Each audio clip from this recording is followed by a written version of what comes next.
अरे मेरी बात क्यों नहीं सुन रही? जल्दी से इधर आ और अपनी पागल बेटी को समझाओ। इसकी अकल शायद काम करना छोड़ गई है। नरेश शर्मा गुस्से में तख्त पर बैठते हुए अपनी पत्नी सुनीता शर्मा को आवाज दे रहे थे।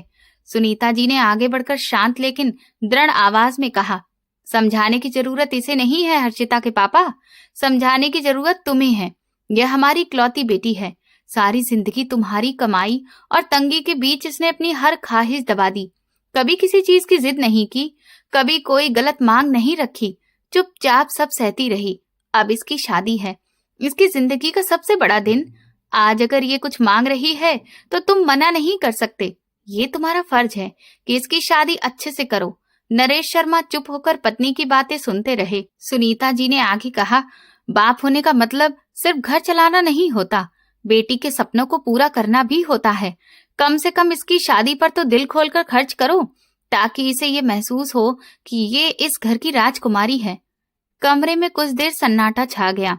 बाहर आंगन में हर्षिता और उसकी सहेली प्रीति शादी की तैयारियों में लगी थी और अंदर माता पिता अपनी बेटी के भविष्य के लिए बहस कर रहे थे। एक तरफ मजबूरी में की गई शादी का दर्द था, दूसरी तरफ एक बेटी के सपनों का सवाल। जिंदगी हर मोड़ पर किसी न किसी की परीक्षा ले ही लेती है। शादी हमारी बेटी की मर्जी से ही होगी, लेकिन जितना हमारे बस में है उतना ही करेंगे। मुझे लगता है तुम भी इसके साथ पागल हो गई हो। तुम्हें पता है ना, हर फरमाइश पैसे से पूरी होती है। इसकी जो जो ख्वाहिशें हैं उन्हें पूरा करने के लिए अच्छी खासी रकम चाहिए। मैं इतनी रकम कहाँ से लाऊं? बड़ी मुश्किल से 10 लोगों के खाने का इंतजाम किया है। कोई उधार भी नहीं देता कि किसी से उम्मीद लगा सकूं। इसलिए मैं इसे झूठी उम्मीद नहीं देना चाहता। तुम भी समझ लो और इसे भी समझा दो। जो भी शौक पूरे करने हैं अपने ससुराल जाकर अपने पति के साथ पूरे करे। नरेश शर्मा गुस्से और बेबसी में एक साथ बोलते हुए वहां से उठ खड़े हुए। उन्हें लग रहा था जैसे माँ बेटी बिना हालात समझे बस सपनों की बातें कर रही हैं और वो अब बहस नहीं करना चाहते थे। अम्मा, ये क्या बात हुई? आपने ही तो कहा था कि अपने सारे शौक शादी के लिए संभाल कर रखना। शादी पर मेरे सारे अरमान पूरे होंगे। लेकिन देखो, पापा आज भी मेरी बात से बचकर निकल गए। हमेशा की तरह फिर से टाल गए। मेरी एक भी ख्वाहिश पूरी नहीं कर रहे। 20 साल की हर्षिता और हर्षी ने रोते हुए कहा। उसकी आंखें आंसुओं से भर गई थीं और आवाज कांप रही थी। सुनीता शर्मा ने बेटी को सीने से लगाते हुए धीमे स्वर में कहा, ऐसे मत रो बेटी, दिल छोटा मत कर। मैं क्या करूं? तुम्हारे पापा भी तो मजबूर हैं। जो कुछ कमाते हैं सब इसी घर में लग जाता है। मैंने कितनी बार कहा कि थोड़ा थोड़ा बचा कर रखो, लेकिन उन्होंने कभी 1 रुपया भी अलग नहीं रखा। अब मैं उन्हें और कैसे परेशान करूं? उनकी हालत तुम्हारे सामने है। अभी जो बात हुई उसमें जितना हो सकेगा वो कर देंगे। सुनीता जी पति की मजबूरी को अच्छे से समझती थी, लेकिन बेटी का उदास चेहरा भी उनसे देखा नहीं जा रहा था। हर्षिता उनकी इकलौती संतान थी। उन्होंने हमेशा चाहा था कि बेटी की शादी धूमधाम से हो, ताकि उसे कभी ये महसूस ना हो कि उसके सपनों की कोई कीमत नहीं थी। एक तरफ पति की सीमित आमदनी और जिम्मेदारियां थीं, दूसरी तरफ बेटी की छोटी छोटी इच्छाएं जो उसके लिए बहुत बड़ी थीं। घर के उस छोटे से कमरे में पैसों की तंगी, सपनों की उड़ान और एक माँ बेटी का दर्द सब एक साथ घुल मिल गया था। लेकिन सुनीता शर्मा सिर्फ चाह ही सकती थी, क्योंकि वो अच्छी तरह जानती थी कि उनकी ये इच्छा पूरी होना लगभग नामुमकिन है। नरेश शर्मा एक बड़े से बंगले में मामूली नौकरी करते थे। उनकी तनख्वाह इतनी कम थी कि मुश्किल से 2 वक्त की रोटी का इंतजाम हो पाता था। सुनीता जी पूरे महीने बहुत संभाल संभाल कर खर्च करती, हर रुपए को सोच समझ कर लगाती। फिर भी महीने खत्म होने से पहले ही घर का राशन खत्म हो जाता था। 2-3 बार नरेश ने अपने मालिक वीरेंद्र जी से तनख्वाह बढ़ाने की बात की, लेकिन उन्होंने साफ कह दिया कि अगर ज्यादा तनख्वाह चाहिए तो घर खाली करना पड़ेगा। ये सुनकर नरेश चुप हो जाते, क्योंकि सिर छुपाने के लिए वही छोटा सा कच्चा मकान था जो बंगले के पास बना हुआ था और जिसमें वो अपने परिवार के साथ रहते थे। वो 2 कमरों का साधारण सा घर ही उनकी पूरी दुनिया था। अगर वो भी छिन जाता तो वो अपनी पत्नी और बेटी को लेकर कहाँ जाते? इसी डर से नरेश कम तनख्वाह में भी उसी जगह काम करते रहे और जैसे तैसे गुजारा करते रहे। उन्होंने कभी सोचा था कि एक बेटा होगा जो बड़ा होकर कमाएगा और उन्हें इस तंगी से बाहर निकालेगा। लेकिन हर्षिता के जन्म के बाद उन्हें कोई और संतान नहीं हुई। हर्षिता की बहुत इच्छा थी कि वो आगे पढ़े, कुछ बनकर अपने पिता का सहारा बने, लेकिन नरेश उसे 5वीं कक्षा से आगे नहीं पढ़ा सके। फीस, किताबें और कपड़ों का खर्च उठाना उनके बस में नहीं था। इस तरह उनका जीवन बस किसी तरह चल रहा था, जिसमें खुशियों के रंग बहुत फीके थे। हर्षिता छोटी उम्र में ही हालात समझने लगी थी। वो जानती थी कि घर की हालत कैसी है। फिर भी कभी कभी उसका मन करता कि वो भी दूसरी लड़कियों की तरह अपने पिता से कुछ मांग सके और उसका पिता मुस्कुराकर उसकी इच्छा पूरी कर दे। दिल के हाथों मजबूर होकर वो कभी कभी नरेश से अपनी छोटी छोटी ख्वाहिशें कह देती, लेकिन नरेश हर बार यही कहकर टाल देते कि उनके पास पैसे नहीं हैं। उनकी आवाज में सख्ती कम और लाचारी ज्यादा होती थी, जिसे हर्षिता महसूस तो करती थी, पर उसका मासूम दिल फिर भी कभी कभी उम्मीद लगा ही लेता था। जब भी हर्षिता अपनी माँ सुनीता शर्मा से शिकायत करती तो वो उसे प्यार से समझाती, बेटी, लड़कियों के ज्यादातर अरमान उनकी शादी पर ही पूरे होते हैं। तू भी अपने सारे शौक और ख्वाहिशें अपनी शादी के लिए संभाल कर रख, उस दिन तेरे सारे सपने पूरे होंगे। माँ की ये बात हर्षिता के दिल में बैठ गई थी। उस दिन के बाद उसने नरेश शर्मा से अपनी इच्छाओं का जिक्र करना लगभग छोड़ दिया। उसने अपने छोटे छोटे अरमानों की एक मन ही मन सूची बना ली थी, जिन्हें वो अपनी शादी के दिन पूरा करना चाहती थी। जब वो 18 साल की हुई तो उसके लिए एक रिश्ता आया। लड़का प्रदीप नरेश शर्मा के पुराने दोस्त का राजीव का बेटा था। उनका परिवार भी साधारण ही था, लेकिन हालात नरेश के घर से थोड़े बेहतर थे। हर्षिता और प्रदीप की पहले से ही बातचीत होती रहती थी। दोनों एक दूसरे को पसंद करने लगे थे और मन ही मन एक दूसरे को अपना जीवन साथी भी मान चुके थे। जब प्रदीप ने अपने घर वालों से हर्षिता के बारे में बात की तो किसी ने कोई ऐतराज नहीं किया, बल्कि वे लोग खुशी खुशी रिश्ता लेकर नरेश शर्मा के घर पर आ गए। नरेश ने भी इस रिश्ते को ठुकराना सही नहीं समझा। उन्हें लगा कि ये रिश्ता हर तरह से ठीक है। वो कभी इस इंतजार में नहीं रहे कि कोई बहुत अमीर घर का लड़का आएगा और उनकी बेटी को ले जाएगा। वो हकीकत को अच्छे से समझते थे और जानते थे कि उनकी बेटी के नसीब में प्रदीप जैसा ही सीधा साधा और समझदार लड़का होगा। इसीलिए उन्होंने भी खुशी खुशी हाँ कर दी। पहले एक छोटी सी सगाई की रस्म रखी गई, जिसमें दोनों परिवारों ने मिलकर सगाई की रस्म पूरी की। तय हुआ कि कुछ महीनों बाद शादी की जाएगी, ताकि इस बीच दोनों परिवार आराम से तैयारी कर सकें। घर में पहली बार खुशियों की हल्की सी रौनक दिखाई देने लगी थी, जैसे लंबे समय बाद सूने आंगन में कोई खुशी दस्तक दे रही हो। इन महीनों में अक्सर प्रदीप और हर्षिता की मुलाकात हो जाया करती थी। कभी मोहल्ले की गली में, कभी छत पर खड़े होकर इशारों में बातें, तो कभी परिवार के सामने बैठकर हल्की फुल्की हंसी मजाक। समय के साथ दोनों का प्यार और गहरा होता गया। देखते ही देखते 8 महीने पलक झपकते गुजर गए। एक दिन प्रदीप के पिता ने नरेश शर्मा से कहा, अब हमें कोई नजदीक की तारीख दे दो, हम अब और देर नहीं करना चाहते। नरेश ने मुस्कुराते हुए जवाब दिया, अरे भाई, बेटी तो आपकी ही अमानत है, जब कहो आकर ले जाओ। फिर थोड़ी देर सोचकर बोले, ठीक है, 15 दिन बाद हम अपनी बेटी की बारात के लिए तैयार रहेंगे। राजीव जी ने भी हंसते हुए हामी भर दी। उनके जाते ही हर्षिता के पैर जैसे जमीन पर टिक ही नहीं रहे थे। उसकी खुशी का ठिकाना नहीं था। आखिरकार उसे उसका प्यार मिलने वाला था। अगले दिन जब हर्षिता ने अपनी सहेली प्रीति को बताया कि शादी की तारीख पक्की हो गई है, तो वो हैरानी से बोली, सच में तेरी शादी की तारीख तय हो गई? हर्षिता हंसते हुए बोली, अरे हाँ, मैं झूठ क्यों बोलूंगी तुझसे। प्रीति ने गहरी सांस लेते हुए कहा, तू बहुत खुशकिस्मत है हर्षी, तुझे तेरा प्यार इतनी आसानी से मिल रहा है। कुछ लोग मेरी तरह भी होते हैं, जिन्हें सच्चा प्यार मांगने से भी नहीं मिलता, पूरी जिंदगी तरसते रह जाते हैं। उसकी आवाज में छिपा दर्द साफ महसूस हो रहा था।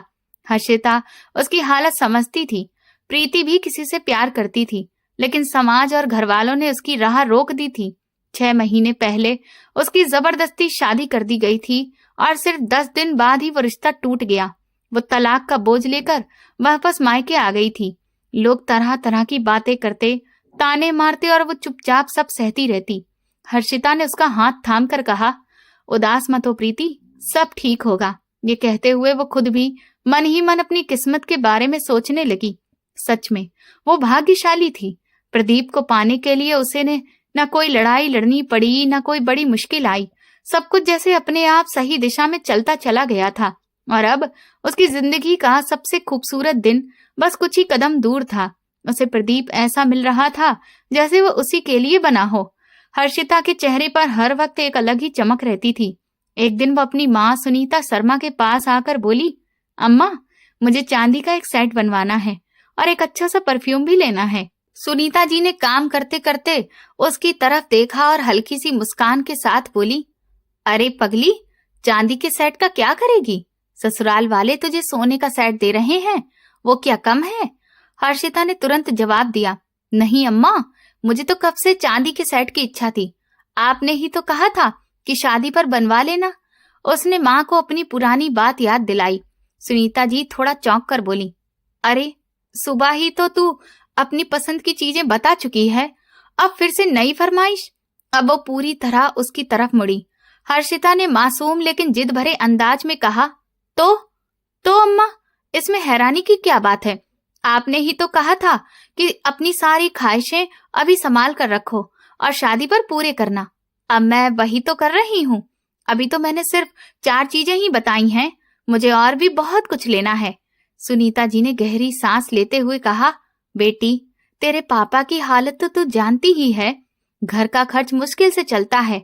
वो नरेश शर्मा की मजबूरी समझाना चाहती थी, लेकिन हर्षिता ने थोड़ा मुंह बनाते हुए कहा, मुझे कुछ नहीं पता अम्मा, मुझे बस मेरी चीजें चाहिए।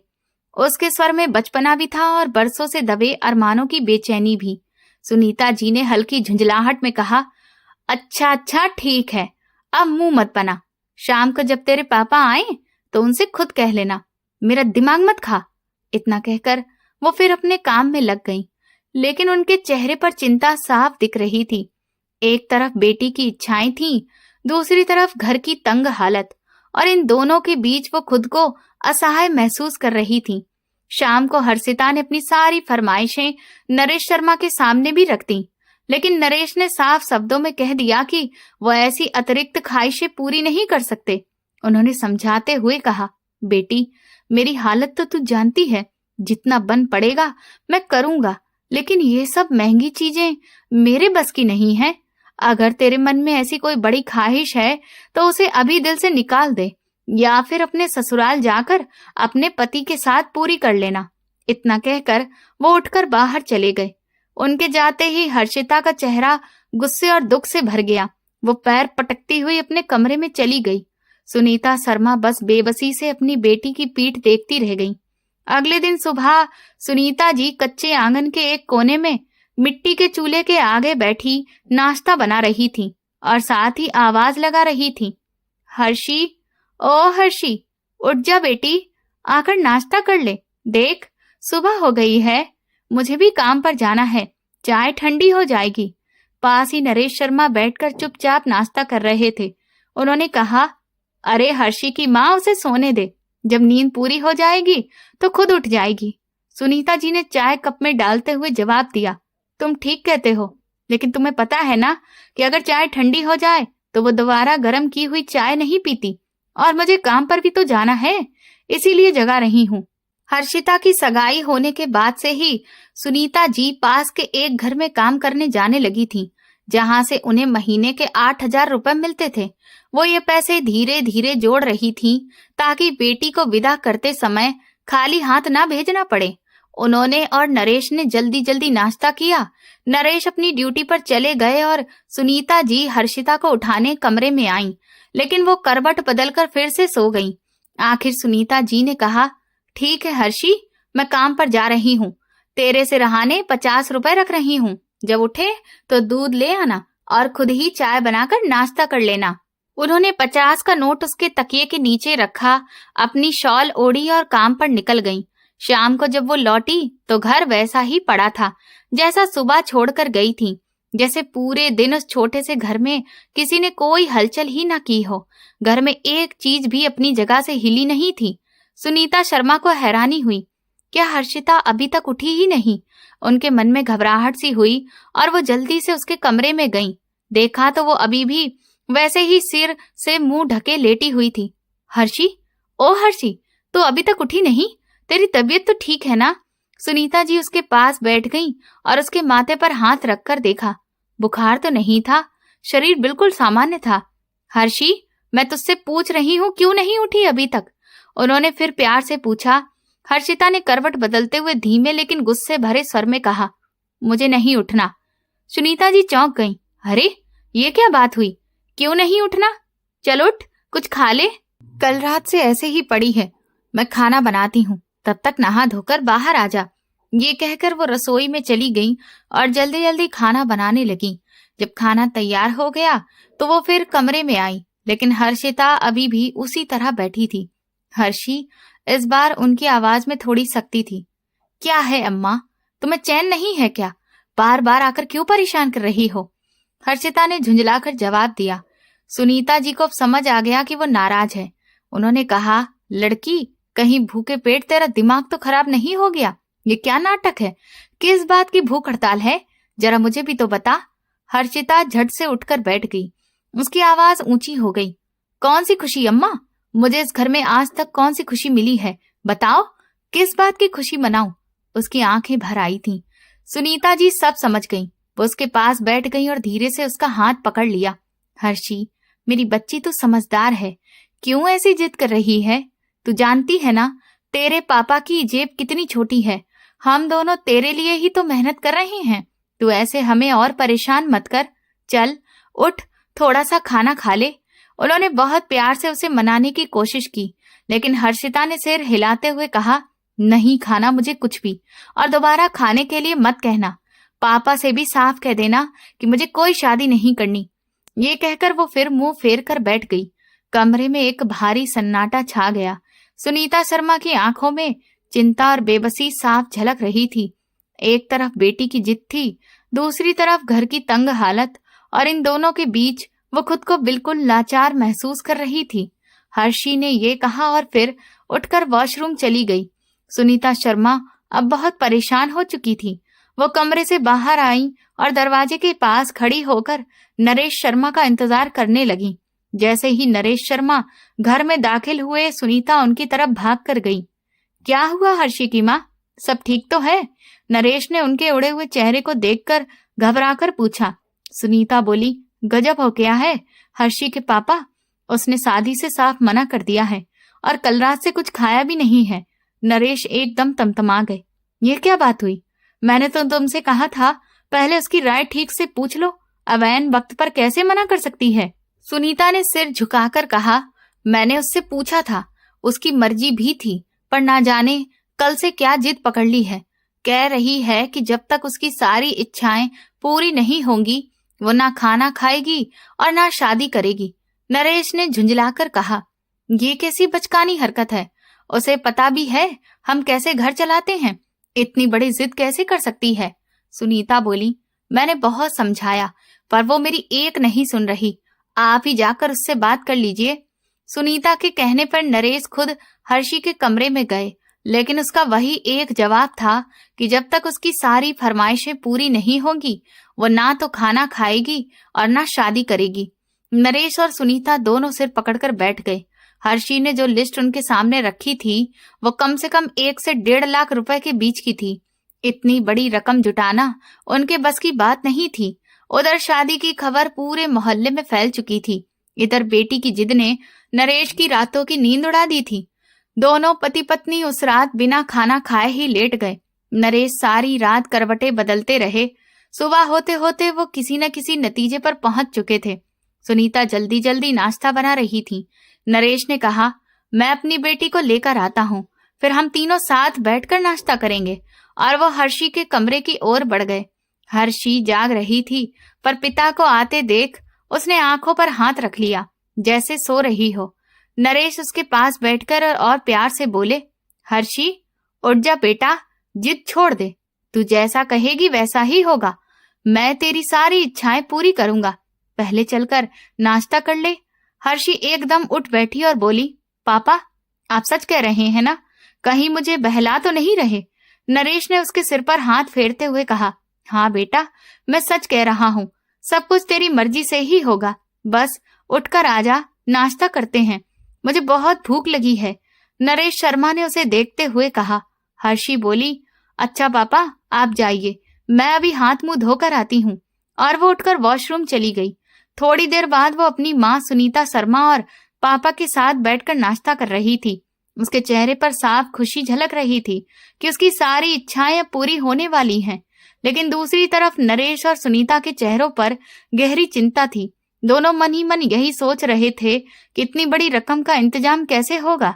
नाश्ता खत्म करने के बाद हर्षी अपनी सहेली से मिलने चली गई और नरेश व सुनीता वहीं चुपचाप बैठे रह गए। सुनीता ने धीमे स्वर में पूछा, हर्षी के पापा, आप ये सब कैसे करेंगे? नरेश ने भारी सांस लेकर कहा, मुझे खुद नहीं पता, लेकिन कुछ ना कुछ तो करना ही पड़ेगा। तुम अपनी बेटी को जानती हो, उसने कभी जिद नहीं की, शायद इस दिन के लिए ही अपनी जिद संभाल कर रखी थी। अब जब ठान ली है तो मनवा कर ही मानेगी। तुम ज्यादा चिंता मत करो, मैं कुछ सोचता हूँ। इतना कहकर भी उनके चेहरे की परेशानी छिप नहीं पा रही थी, मगर वो सुनीता को दिलासा देने की कोशिश कर रहे थे। थोड़ी देर बाद दोनों अपने अपने काम पर निकल गए। उधर दफ्तर पहुंचते ही वीरेंद्र कुमार ने नरेश को देखते ही डांट दिया, कहाँ रह गए थे नरेश? आज बहुत देर कर दी, मैंने साफ कहा था जल्दी आना। नरेश ने सिर झुकाकर कहा, जी मालिक, मालूम है, आपने जल्दी आने को कहा था, माफ कीजिए, गलती हो गई। दरअसल बेटी नाराज थी, उसे मनाने में देर हो गई। वीरेंद्र कुमार ने हैरानी से पूछा, क्यों? बेटी किस बात पर नाराज थी?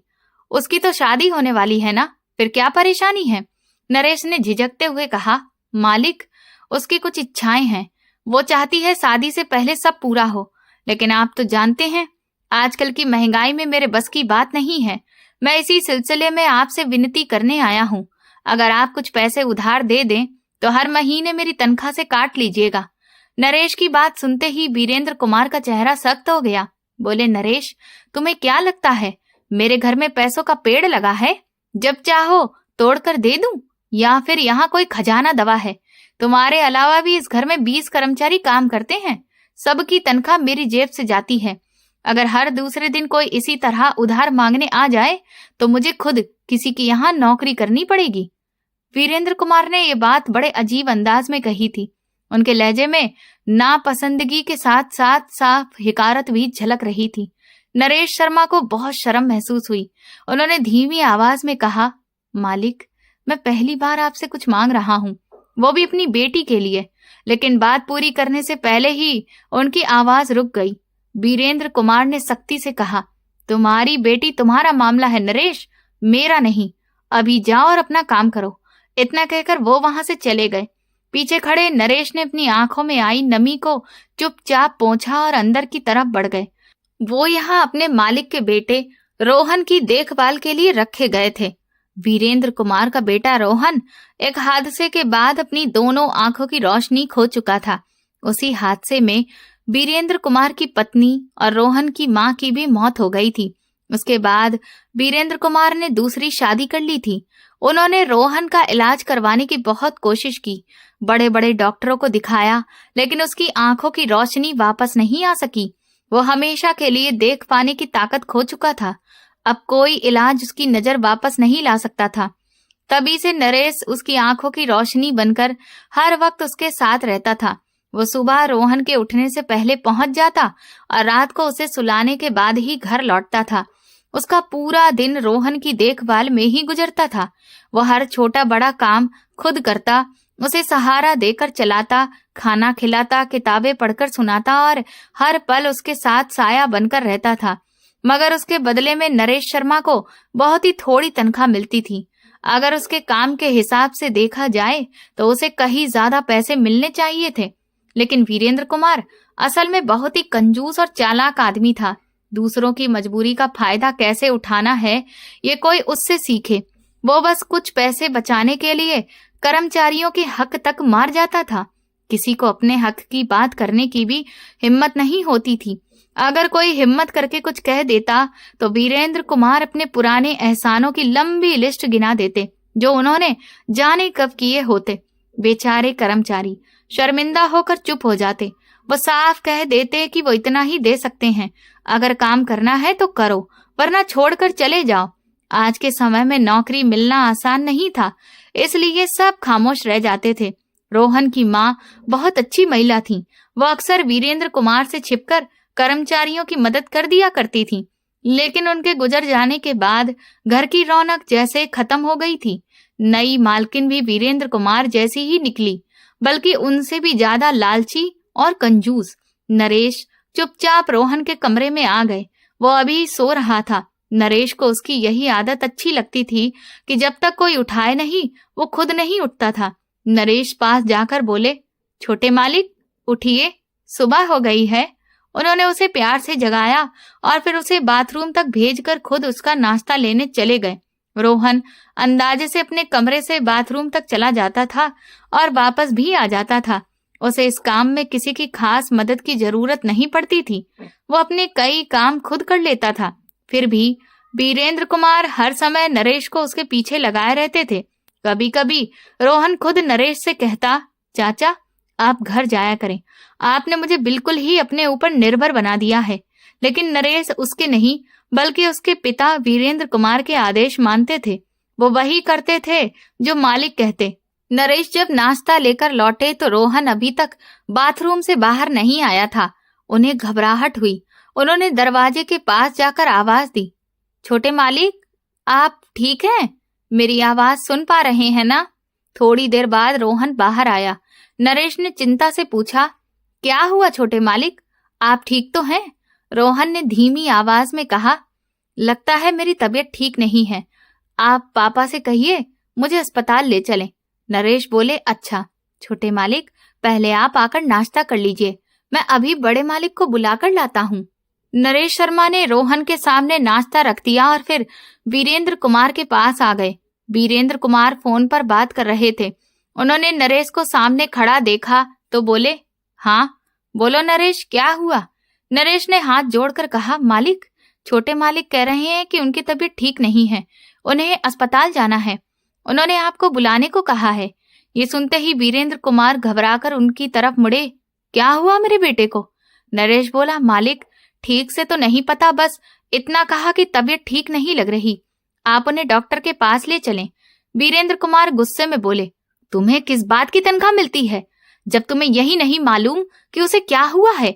नरेश घबराकर बोला, मालिक रात तक तो बिल्कुल ठीक थे, अभी उठकर कह रहे हैं कि सिर दर्द है। तब वीरेंद्र कुमार खुद नरेश के साथ रोहन के कमरे में पहुंचे। रोहन ने बस 2-4 कौर ही खाए थे। वीरेंद्र कुमार उसके पास बैठकर बोले, क्या हुआ बेटा, ठीक तो हो? रोहन ने धीमे से कहा, पापा कुछ खास नहीं, बस सिर में दर्द है, सोचा डॉक्टर को दिखा लूं। वीरेंद्र कुमार बोले, अच्छा ठीक है, चलते हैं। फिर उन्होंने जेब से चाबियां निकालकर नरेश को देते हुए कहा, नरेश ये चाबियां लो, मेरे कमरे की अलमारी से रोहन की मेडिकल फाइल निकाल लाओ। नरेश चाबियां लेकर कमरे में आ गए। वीरेंद्र कुमार की पत्नी मायके गई हुई थी, इसीलिए कमरा खाली था। नरेश ने अलमारी खोली और फाइल ढूंढने लगे। थोड़ी देर बाद उन्हें रोहन की फाइल मिल गई। उन्होंने फाइल उठाई और अलमारी बंद करने ही वाले थे कि उनकी नजर अंदर रखी नोटों की गड्डियों पर पड़ी।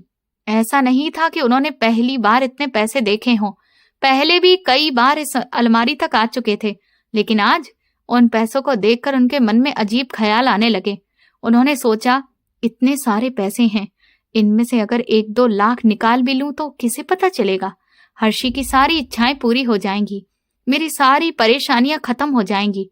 ये सोचकर उन्होंने एक बार दरवाजे की तरफ देखा कि कहीं कोई देख तो नहीं रहा।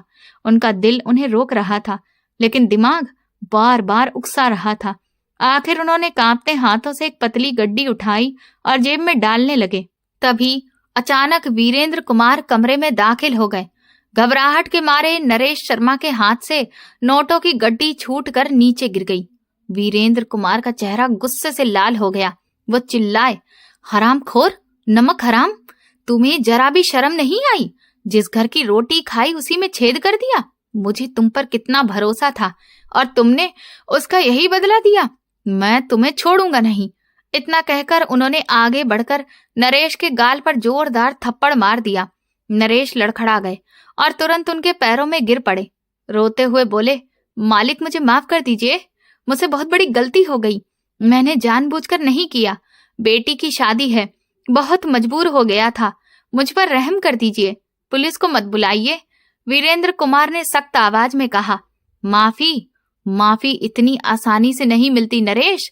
तुमने चोरी की कोशिश की है, तुम्हें तो सीधा जेल भेजना चाहिए। रुको, अभी पुलिस को फोन करता हूँ। ये कहकर उन्होंने जेब से मोबाइल निकाला और नंबर मिलाने लगे।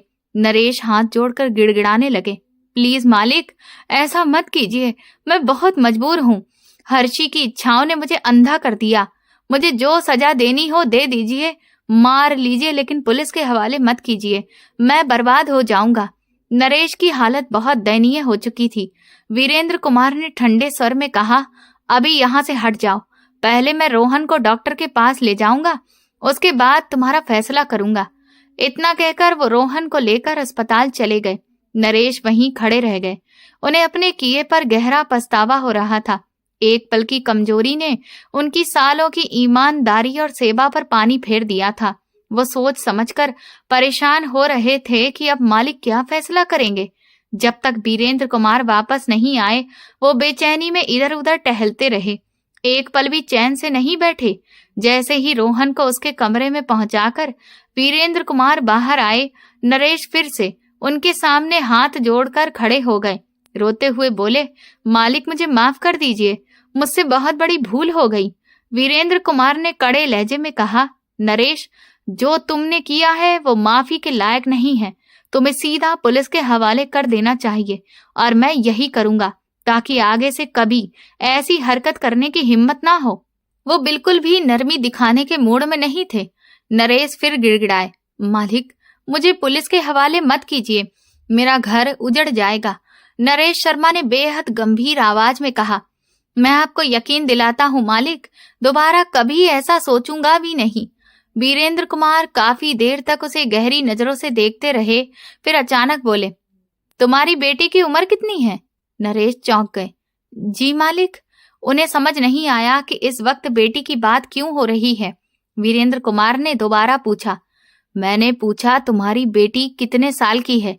नरेश ने घबराकर जवाब दिया, जी मालिक, अगले साल 20 की हो जाएगी। लेकिन आप क्यों पूछ रहे हैं? वीरेंद्र कुमार ने थोड़े नरम लहजे में कहा, तुम कह रहे थे कि उसकी इच्छाएं पूरी करने के लिए पैसे ले रहे थे।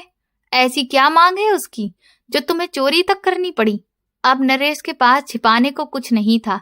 उसने हर्षी की सारी फरमाइशें, शादी की तैयारियां और अपनी मजबूरी सब कुछ साफ साफ बता दिया। वीरेंद्र कुमार कुछ देर सोचते रहे, फिर बोले, देखो, गलती तुम्हारी है, लेकिन अगर तुम सच में माफी चाहते हो तो तुम्हें मेरी एक शर्त माननी होगी। नरेश को लगा जैसे उम्मीद की किरण दिखी हो, पर शर्त का नाम सुनते ही वो फिर से सिहर गए। बोले, कैसी शर्त मालिक? वीरेंद्र कुमार ने ठंडे और ठोस लहजे में कहा, अपनी बेटी की शादी मेरे बेटे रोहन से कर दो।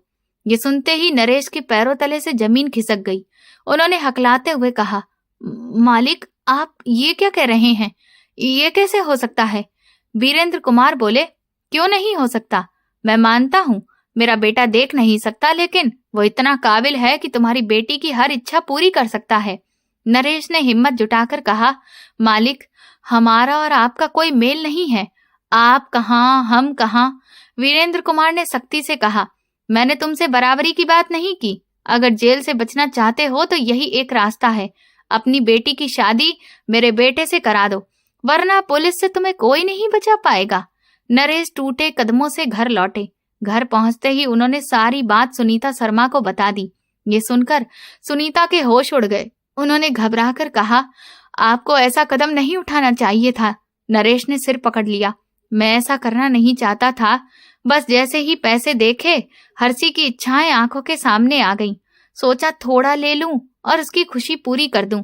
मुझे क्या पता था बात इतनी बढ़ जाएगी और मालिक ऐसी शर्त रख देंगे। अब समझ नहीं आ रहा क्या करूं। सुनीता ने धीमे से कहा, आप मालिक से फिर बात कीजिए, शायद कोई और रास्ता निकल आए। नरेश ने थकी आवाज में कहा, सारी बात कर चुका हूं। उन्होंने साफ कह दिया है, या तो शादी के लिए हाँ करूं, वरना जेल जाने को तैयार रहूं। उस रात दोनों पति पत्नी सो नहीं सके। पूरी रात जागते रहे। कभी बेटी का चेहरा सामने आता, कभी जेल की सलाखें। सुबह तक उन्होंने भारी दिल से फैसला कर लिया।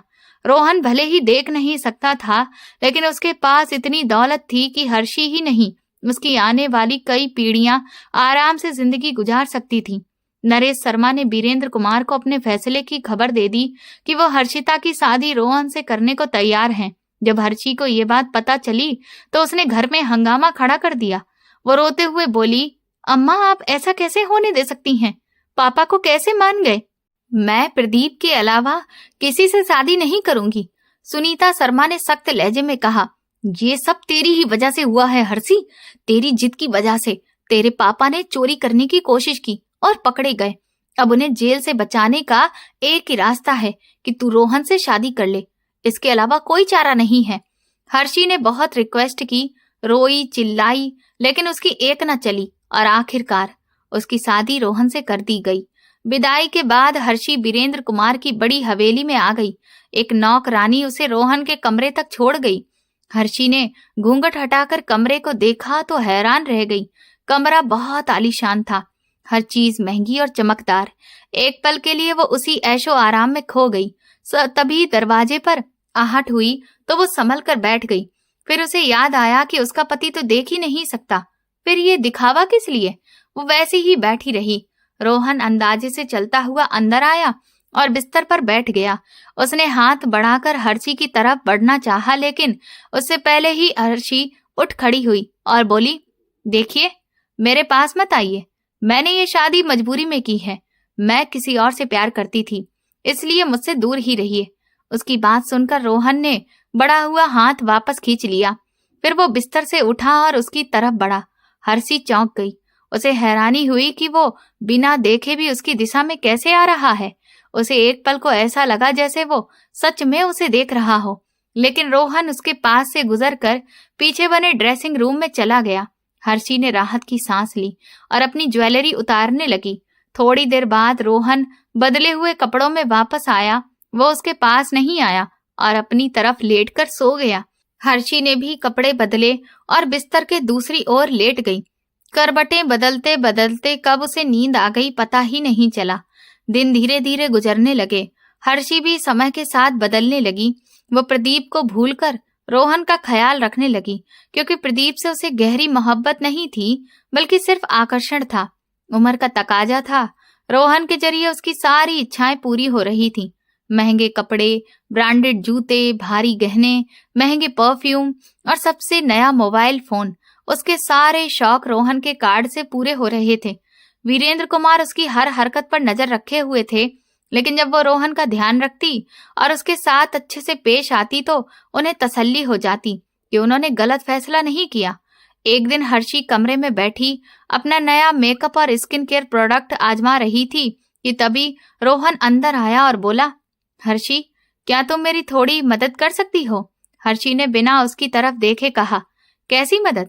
रोहन ने कहा, मुझे एक पार्टी में जाना है। सारे नौकर किसी काम में लगे हैं, कोई मुझे तैयार कराने के लिए भी नहीं है। मेरे पहनने वाले इस्त्री किए हुए कपड़े खत्म हो गए हैं। क्या तुम मेरे कपड़े प्रेस कर दोगी? रोहन ने हर्षी की तरफ मुंह करके कहा। उसके चेहरे का रुख उसी की ओर था। हर्षी के मन में न जाने क्या आया। उसने सोचा, इसे तो कुछ दिखाई देता नहीं, क्यों ना थोड़ा सा खेल करूं।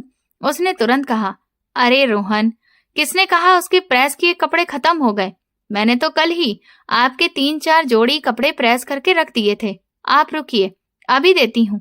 ये कहकर वो अलमारी के पास गई, एक सूट निकाला, जल्दी से हैंगर में टांगा और रोहन की तरफ बढ़ा दिया। लीजिए, आप फ्रेश हो जाइए, मैं तब तक आपके लिए जूस बनाकर लाती हूँ। इतना कहकर वो कमरे से बाहर चली गई। रोहन ने हाथ में पकड़े सूट को ध्यान से टटोला, कपड़े की सिलवटों को महसूस किया और फिर उसे बिस्तर पर एक तरफ रख दिया। उसने वो सूट नहीं पहना। उधर हर्षी को इसकी कोई परवाह नहीं थी। वो तो अपनी जिंदगी अपने तरीके से जी रही थी। कुछ देर बाद वो प्रदीप के सामने बैठी थी। उसने अपने ऐशो आराम में प्रदीप को भी शामिल कर लिया था। पैसा रोहन का था और मौज मस्ती हर्षी और प्रदीप कर रहे थे। हर्षी ने पूछा, कैसे हो? प्रदीप ने ठंडी सांस भरते हुए कहा, तुम्हारे बिना कैसा हो सकता हूँ? हर्षी ने उसका हाथ पकड़ते हुए कहा, बस कुछ दिन और, एक बार सारी जायदाद मेरे नाम हो जाए, फिर मैं हमेशा तुम्हारे पास रहूंगी। दोनों ने साथ खाना खाया, फिर शॉपिंग की। शाम ढलने के बाद हर्षी घर लौटी। दरवाजे पर वीरेंद्र कुमार खड़े थे। उन्होंने पूछा, कहाँ थी तुम अब तक? हर्षी एक पल को घबरा गई, फिर संभल कर बोली, मैं रोहन के लिए कुछ कपड़े लेने गई थी। मौसम बदल रहा है तो सोचा अपने और उनके लिए नए कपड़े ले लूं। इतना कहकर वो कमरे में चली गई। रोहन भी घर पर नहीं था। समय बीतता गया। रोहन के साथ रहते हुए हर्षी को 6 महीने हो चुके थे, लेकिन अब वो अक्सर डरी डरी रहने लगी थी। उसे हर वक्त लगता जैसे कोई उसे देख रहा हो। कई बार उसे रोहन पर भी शक हुआ, लेकिन फिर खुद ही सोचकर बात टाल देती कि एक अंधा इंसान भला क्या देख सकता है। उसके मन में योजना बनने लगी कि जल्द ही वो इस रिश्ते से छुटकारा पा लेगी। एक रात वो सो रही थी कि अचानक उसे अपने ऊपर किसी का स्पर्श महसूस हुआ। वो घबराकर उठ बैठी। देखा तो रोहन उसके पास बैठा था और उसका चेहरा उसकी ओर था। हर्षी ने पूछा, क्या हुआ? रोहन ने शांत स्वर में कहा, मुझे भूख लगी है, कुछ खाने को दे दो। हर्षी उठकर रसोई में गई। जब तक वो खाना लेकर लौटी, रोहन अपने बिस्तर पर सीधा बैठ चुका था। वो चुपचाप खाना खाने लगा। हर्षी उसे गौर से देखती रही। न जाने उसके मन में क्या आया। वो उसके पास बैठ गई और कुछ कागज उसके सामने रख दिए। उसने रोहन से उन पर साइन करवा लिए। उस रात हर्षी बहुत खुश होकर सोई थी।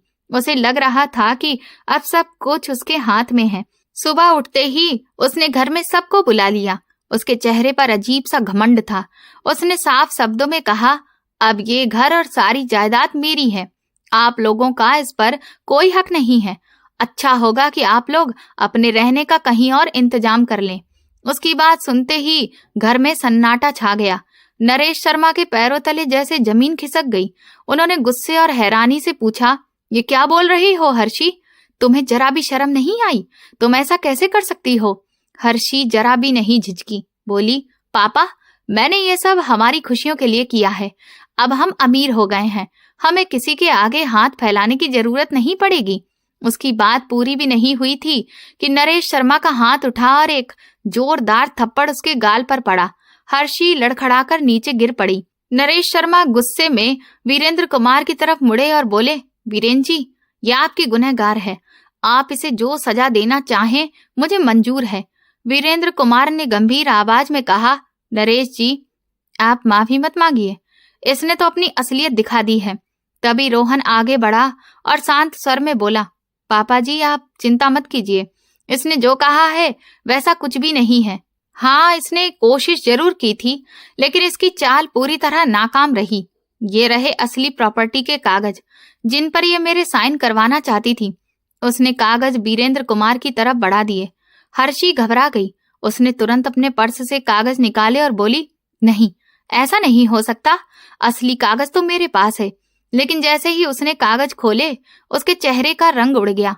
वो उन्हें बार बार उलट पलट कर देखने लगी। वो प्रॉपर्टी के कागज नहीं थे, बल्कि तलाक के कागज थे, जिन्हें उसने पहले से तैयार कर रखा था ताकि जायदाद अपने नाम होने के बाद वो रोहन को छोड़ दे।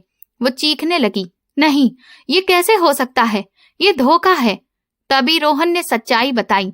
उसकी आंखों की रोशनी 2 हफ्ते पहले ही वापस आ चुकी थी। वो उस दिन बहुत खुश था और यही खुशखबरी हर्षी को देने आया था, लेकिन तभी उसके हाथ वे कागज लग गए थे। उसने सब पढ़ लिया था। उसे प्रदीप के साथ हर्षी की मुलाकातों और उसकी पूरी साजिश का पता चल गया था। तब उसने फैसला किया कि वो हर्षी को उसी की चाल में फंसाएगा। आज वही हुआ था। हर्षी पूरी तरह खाली हाथ रह गई। जब प्रदीप को पता चला कि अब उसके पास कुछ नहीं बचा, तो उसने भी उससे किनारा कर लिया और किसी दूसरी लड़की से शादी कर ली। हर्षी के पास सब कुछ था, एक अच्छा घर, इज्जत और सुखी जिंदगी। किस्मत ने उसे अमीर बनने का मौका दिया था, लेकिन उसके लालच ने सब कुछ छीन लिया। जायदाद पाने की चाह में वो जो था वो भी खो बैठी। दोस्तों, ईमानदारी और नेकी इंसान को हमेशा सम्मान देते हैं, लेकिन लालच अंत में इंसान को अकेला और खाली हाथ छोड़ देता है। तो दोस्तों, अगर आपको ये कहानी पसंद आई है तो प्लीज कमेंट करके जरूर बताएं। वीडियो को लाइक करें, हाइप दें और ज्यादा से ज्यादा शेयर करें। चैनल पर नए हैं तो सब्सक्राइब करें और नोटिफिकेशन बेल दबाएं ताकि अगली अपडेट सबसे पहले आपको मिले। ये कहानी पूरी तरह काल्पनिक है। किसी भी व्यक्ति, घटना या संस्था से इसका कोई संबंध नहीं है। किसी भी समानता को केवल संयोग ही समझा जाए। धन्यवाद।